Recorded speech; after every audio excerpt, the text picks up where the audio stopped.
calon guru penggerak Angkatan 9 SDN 1 Taman Sari, Kecamatan Gunung Sari, Kabupaten Lombok Barat, Nusa Tenggara Barat. Kali ini saya tidak sendiri, saya ditemani oleh rekan sejawat saya, Ibu Zuriati. Beliau adalah guru kelas 4 SDN 1 Taman Sari, Kecamatan Gunung Sari, Kabupaten Lombok Barat, Nusa Tenggara Barat. Assalamualaikum Bu. Waalaikumsalam warahmatullahi wabarakatuh. Gimana nih kabarnya hari ini? Alhamdulillah baik. Ibu sendiri bagaimana? Alhamdulillah baik juga Bu ya. Baik Bu, gini, jadi hari ini kita akan mengadakan percakapan praobservasi Bu ya. Yang nanti sebelumnya saya akan mengamati proses belajar mengajar yang akan Ibu lakukan di dalam kelas atau sebelum saya melakukan observasi kelas. Adapun tujuannya diadakan dari supervisi kelas ini adalah untuk mengetahui atau mengevaluasi proses pembelajaran yang akan Ibu lakukan nanti. Dan kenapa kita hari ini mengadakan percakapan praobservasi? Tentunya sebagai persiapan awal ya, sebelum nanti Ibu melakukan kegiatan pembelajaran agar lebih siap dan percaya diri sehingga memberikan hasil yang terbaik untuk siswa Bu ya. Baik. Di sini ada beberapa pertanyaan yang ingin saya sampaikan kepada Ibu. Yang pertama mengenai tujuan. Kira-kira apa nih tujuan pembelajaran yang ingin Ibu capai? Ya, jadi berdasarkan rencana pembelajaran yang sudah saya tuliskan di sini, yang sudah saya buat, itu ada beberapa yang ingin saya capai. Yang pertama, peserta didik dapat mempelajari karakteristik wujud suatu materi atau zat. Kemudian yang kedua yaitu peserta didik dapat mengetahui perubahan wujud zat. Oke, jadi ada dua Bu ya yang ingin Ibu capai di sini ya. Oke. Baik. Nah, bagaimana nih dengan area pengembangan yang ingin Ibu capai? Untuk area pengembangan yang ingin saya capai di sini, saya akan melakukan yang pertama itu meningkatkan kemampuan siswa dalam mendeskripsikan wujud zat dalam kehidupan sehari-hari. Kemudian yang kedua itu bagaimana nanti peserta didik itu dapat mengidentifikasi perubahan wujud zat. Di area kompetensi yang akan Ibu kembangkan ada dua Bu ya. Tadi ya. Yang pertama itu tentang mendeskripsikan wujud zat dalam kehidupan sehari-hari dan juga mengidentifikasi perubahan wujud zat. Itu Bu ya? Iya. Oke. Nah, saya juga ingin mendengar nih Bu, rancangan pembelajaran apa yang akan Ibu lakukan di kelas nanti, mungkin dari strateginya, modelnya, maupun dari metode pembelajarannya. Ya, baik. Untuk strategi di sini saya menggunakan pembelajaran berdiferensiasi yang nantinya akan diintegrasikan dengan PSE atau pembelajaran sosial emosional. Saya akan membagi siswa itu dalam beberapa kelompok sesuai dengan kemampuan, terus keterampilan dan keaktifan siswa. Untuk model pembelajarannya nanti saya akan menggunakan pembelajaran kontekstual. Kemudian untuk metode saya akan menggunakan diskusi kelompok, tanya jawab, dan penugasan. Baik. Jadi di sini Ibu menerapkan pembelajaran yang berdiferensiasi yang diintegrasikan dengan pembelajaran sosial emosional. Kemudian juga Ibu menggunakan model pembelajaran contextual learning, ya. Kemudian juga metode yang Ibu gunakan di sini adalah kerja kelompok, kemudian tanya jawab dan penugasan, Bu ya. Iya, betul sekali. Oke. Nah, bagaimana nih Bu dengan medianya, ya? Media pembelajaran apa yang akan Ibu gunakan? Untuk media pembelajarannya, rencananya nanti saya akan menggunakan video. Kemudian saya juga akan menggunakan bahan-bahan langsung dari alam seperti batu untuk benda padatnya, kemudian nanti saya akan menggunakan balon. Oke, jadi ibu akan menggunakan video dulu ya. Kemudian bahan-bahan dari alam seperti batu, air ya, dan juga balon ya. Baik. Kira-kira kapan ibu akan ibu lakukan pembelajaran tersebut? Ya, jadi kebetulan ini kan materi IPAS. Nah, untuk pembelajaran IPAS itu jadwalnya nanti di hari Kamis. Jadi di situ juga jadwalnya jam ke-2 dan jam ke-3 dan jam ke-4 untuk pembelajaran IPAS. Jadi saya akan melaksanakan di situ. Baik, jadi besok di hari Kamis Bu ya, jam ke-3 dan ke-4 ya. Nanti saya akan datang ke kelas ibu untuk melakukan supervisi kelas. Saya akan melihat dan mencatat hal-hal apa yang terjadi di kelas ibu ya.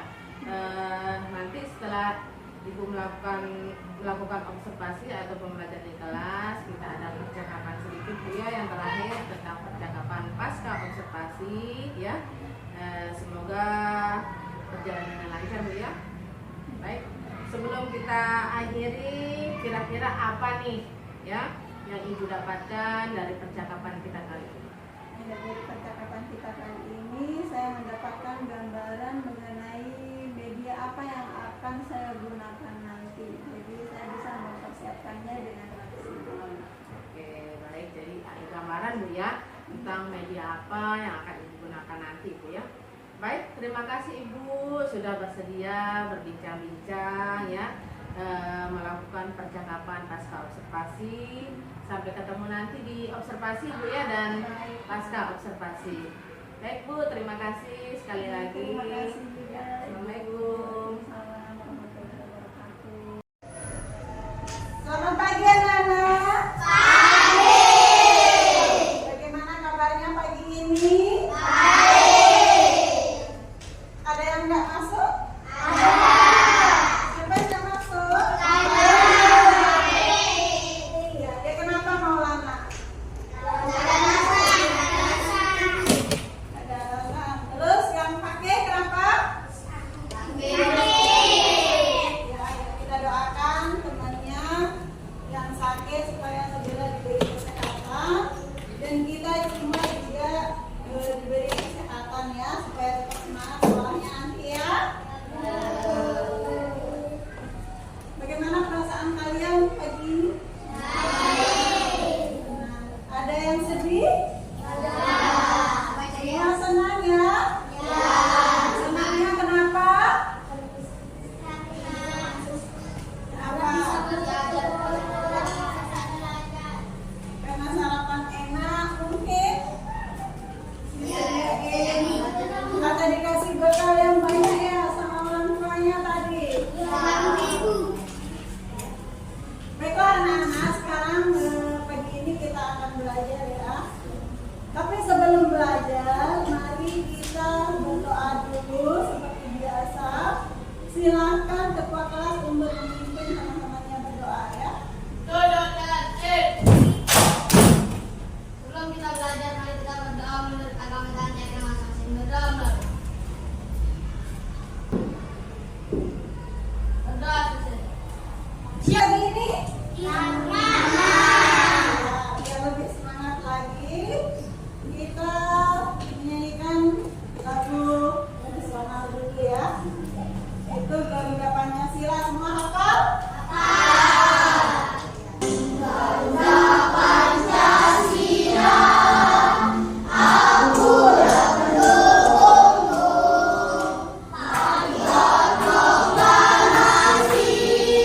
Sedia berkorban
kita pada pagi hari ini yaitu supaya peserta didik itu nanti bisa mengenal karakteristik benda, wujud benda ya dalam kehidupan sehari-hari. Kemudian peserta didik juga atau kalian nanti bisa mengetahui tentang perubahan wujud benda. Ya. Di sini Bu Guru punya yang pertama dulu. Ini apa? Batu. Nah, batu ini termasuk apa? Benda padat. Kalau misalnya batu ini Bu Guru taruh di dalam gelas, apakah dia berbentuk seperti gelas? Tidak ya. Kalau Bu Guru taruh di dalam mangkok, apakah dia akan mengikuti bentuk mangkok? Jadi di sini benda padat itu kesimpulannya tidak berbentuk. Nah, kemudian benda padat ini bagaimana permukaannya? Kasar, ada juga ya halus ya. Nah, kemudian di sini Bu Guru punya air. Apakah air ini mengikuti bentuk botol? Ya.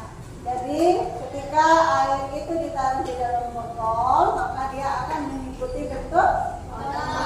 Kalau misalnya Bu Guru tuang ke gelas, apakah dia masih seperti dalam bentuk botol? Dia menjadi berbentuk. Kalau misalnya dituangkan ke mangkok, akan mengikuti bentuk mangkok. Jadi sifat benda cair itu Bisa berubah bentuk. mengikuti warnanya. Nah, kalau ini apa ini? Balon. Balon ini ada yang mau meniup? Ya, Rama. Ini awalnya kempes ya.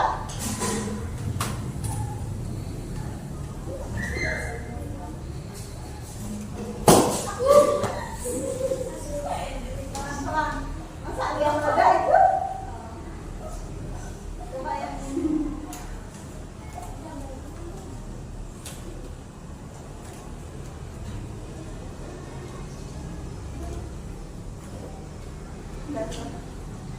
Nah, ini tadi kempes kan?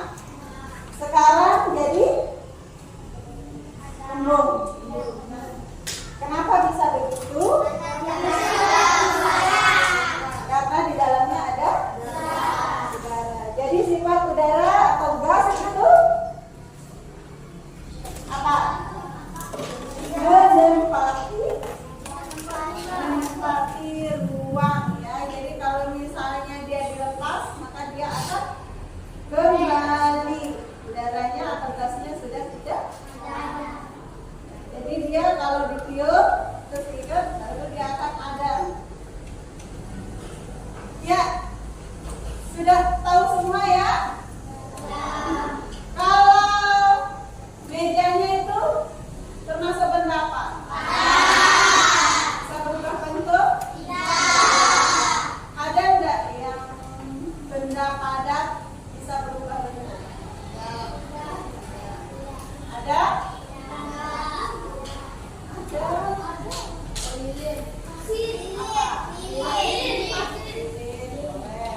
Apalagi? Ya, pasir, tanah ya. Bisa dibentuk. Jadi tanah misalnya kita mau buat ceret, gegabah, ya, plastisen itu benda padat yang bisa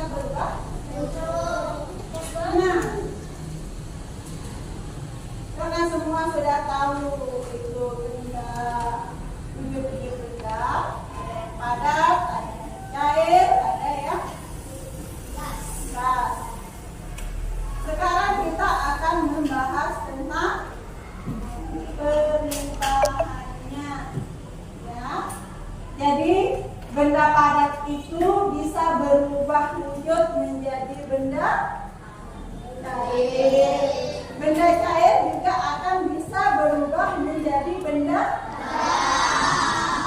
ya, bisa padat, bisa juga gas ya. Kita tonton videonya dulu untuk materinya ya.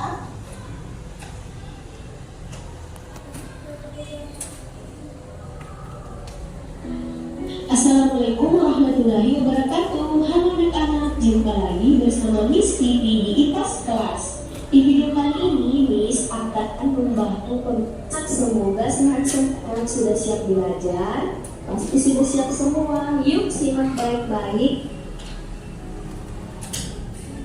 Perubahan wujud benda adalah salah satu bentuk terjadinya gejala perubahan pada suatu benda menjadi berbeda wujud dari sebelumnya, baik ukuran, bentuk, warna, dan aroma atau baunya yang berubah. Perlu anak-anak ketahui, perubahan wujud benda ini terjadi karena adanya peristiwa pelepasan ataupun penyerapan kalori. Nah, anak-anak, ada 6 jenis perubahan wujud benda. Yang pertama mencair, yang kedua membeku, yang ketiga menyublim, yang keempat mengkristal, yang kelima menguap, dan yang terakhir adalah menguap.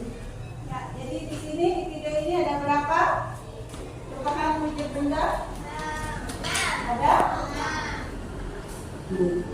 Selanjutnya, Miss akan menjelaskan satu persatu beserta contohnya.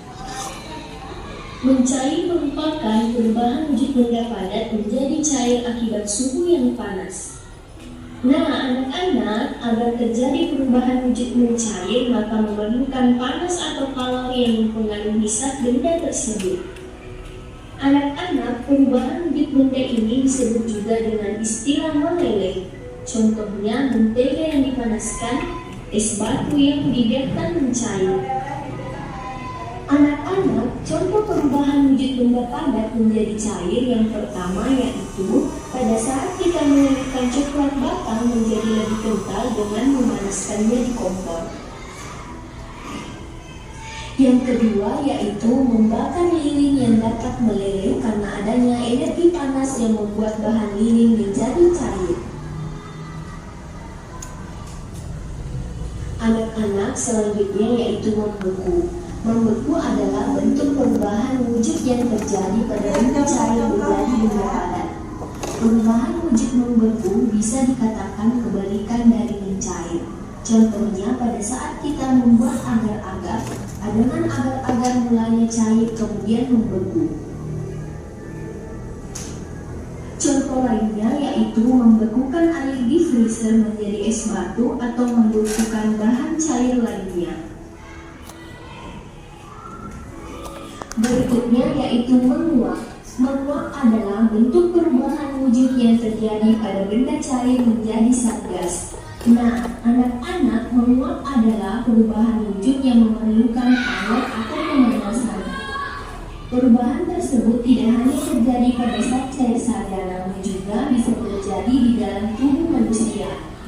Contohnya, pada saat kita berkeringat, maka keringat akan menguap. Contoh lainnya yaitu ketika merebus air, maka saat mendidih akan mengeluarkan uap. Peristiwa ini paling sering kita lihat.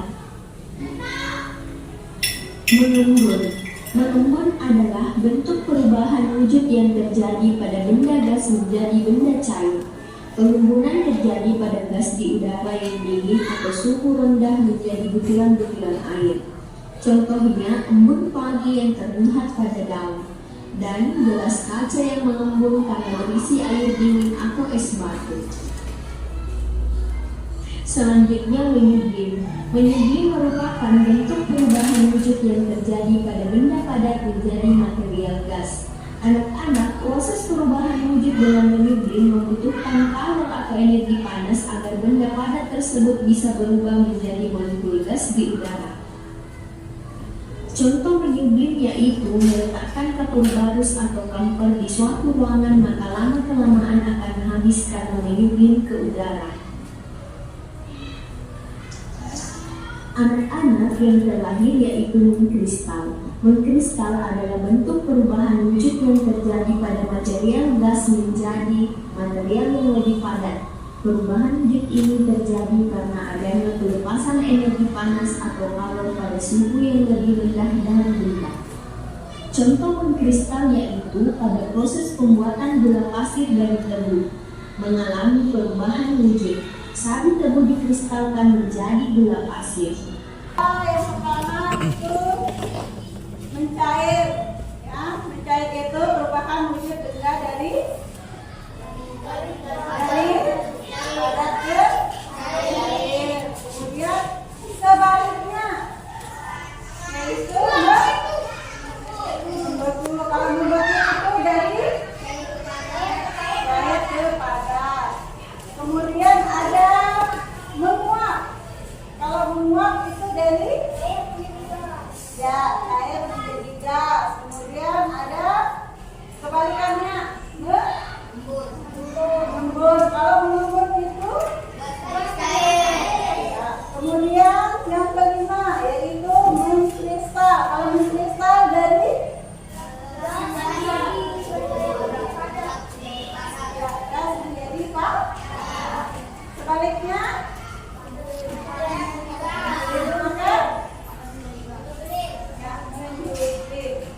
oke, sekarang Bu Guru akan bagikan kalian lomba kerja. Ini dikerjakan bersama kelompoknya ya. Kelompok 1, kelompok 2, kelompok 3.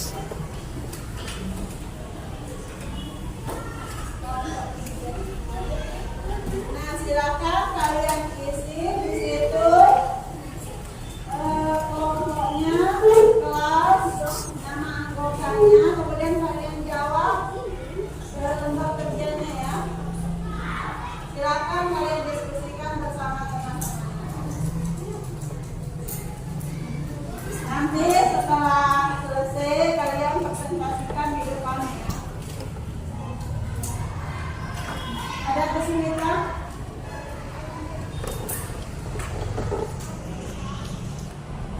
Nah, silakan diisi ya.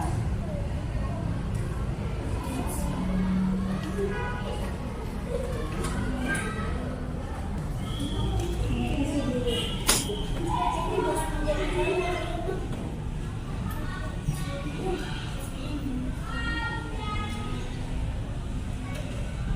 Pertanyaannya ada 4 ya.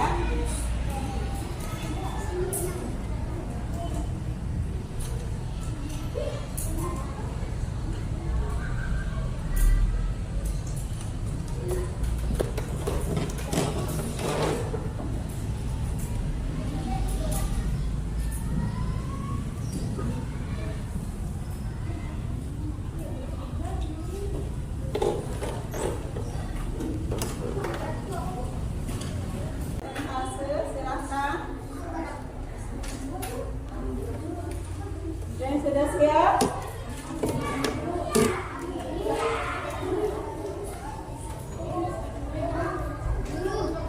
Ayo.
Taman Sari, Kecamatan Gunung Sari, Kabupaten Lombok Barat, Nusa Tenggara Barat.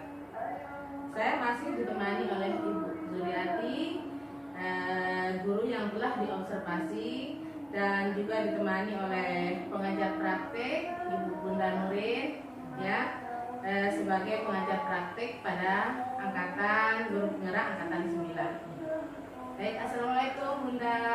Waalaikumsalam. Waalaikumsalam warahmatullahi wabarakatuh. Gimana nih kabarnya?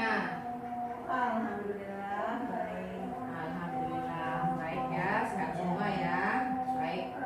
Di percakapan pasca observasi kali ini saya akan memberikan pertanyaan-pertanyaan kepada Ibu Zuliati ya, terkait dengan jalannya observasi kelas yang sudah Ibu lakukan kemarin ya, dengan tujuan untuk mengevaluasi sejauh mana proses pembelajaran yang sudah Ibu lakukan kemarin di kelas. Baik, untuk pertanyaan pertama, bagaimana nih perasaan Ibu ya terkait tentang jalannya kegiatan observasi yang Ibu lakukan kemarin di kelas? Ya, alhamdulillah ya, mungkin karena belum terbiasa, jadinya agak sedikit tegang gitu. Cuman ya seiring berjalannya waktu, jadi agak lebih santai gitu dalam proses pembelajarannya. Ya, baik. Tapi lancar kan Bu ya? Alhamdulillah. Walaupun ya sedikit demi sedikit bisa berhasil dengan santai, lebih rileks ya. Baik, alhamdulillah. Nah, begini, dari proses pembelajaran yang Ibu lakukan kemarin, ya, bisa nggak Ibu ceritakan kembali nih perkembangan kompetensi apa yang sudah Ibu lakukan? Bentuknya, tahapan-tahapannya seperti apa? Ya. Jadi kompetensi yang saya kembangkan di situ kemarin itu bagaimana siswa itu dapat mendeskripsikan bentuk atau wujud zat gitu. Kemudian siswa itu juga bisa mengidentifikasi perubahan wujud zat tersebut. Dan untuk langkah-langkahnya sendiri, jadi sebelum mulai pembelajaran itu saya membuat modul ajar terlebih dahulu, kemudian menyiapkan media-media yang saya butuhkan di kelas. Oke. Baik, kemarin ada dua ya yang Ibu ambil ya dari area pengembangan yang sudah Ibu lakukan ya, dan juga Ibu sudah melakukan tahapan dengan membuat modul ajar ya, kemudian juga Ibu membuat media pembelajarannya. Baik Ibu. Nah, dari proses yang Ibu lakukan kemarin ya, kira-kira sejauh mana nih keberhasilan area pengembangan kompetensi yang Ibu lakukan di kelas kemarin? Kalau sejauh pengamatan pendapat saya ya Bu, sudah cukup berhasil. Cuman ya memang ada beberapa kendala gitu dalam proses pembelajarannya. Secara keseluruhan memang sudah berhasil, cuman dalam dalam praktik pembelajarannya itu masih terdapat beberapa kendala, dan untuk kedepannya mungkin saya akan lebih memperbaikinya lagi. Kendala-kendala tersebut. Kalau boleh tahu nih Bu, kira-kira hambatan atau kendala seperti apa yang Ibu temui saat proses pembelajaran kemarin? Kendala yang saya temui itu mungkin ya pada umumnya itu hampir sama ya dalam setiap proses pembelajaran. Bagaimana kita menemukan ada salah satu siswa yang kurang aktif dalam proses pembelajarannya. Jadi ya setiap kita membagi kelompok pasti ada aja yang tidak ikut terlibat dalam kelompoknya. Jadi kurang berpartisipasi di dalam kegiatan.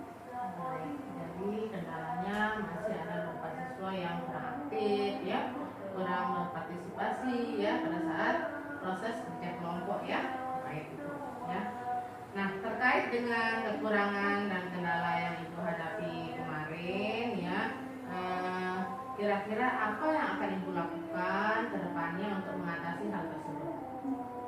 Mungkin kedepannya yang pertama yang akan saya lakukan yaitu mengetahui lebih dulu kesiapan belajar mereka.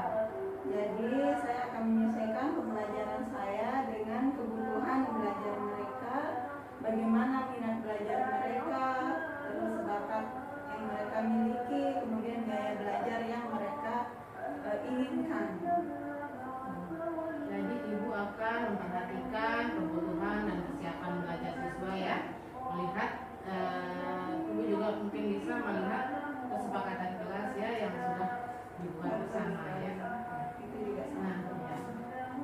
kira-kira kapan Ibu rencananya Ibu akan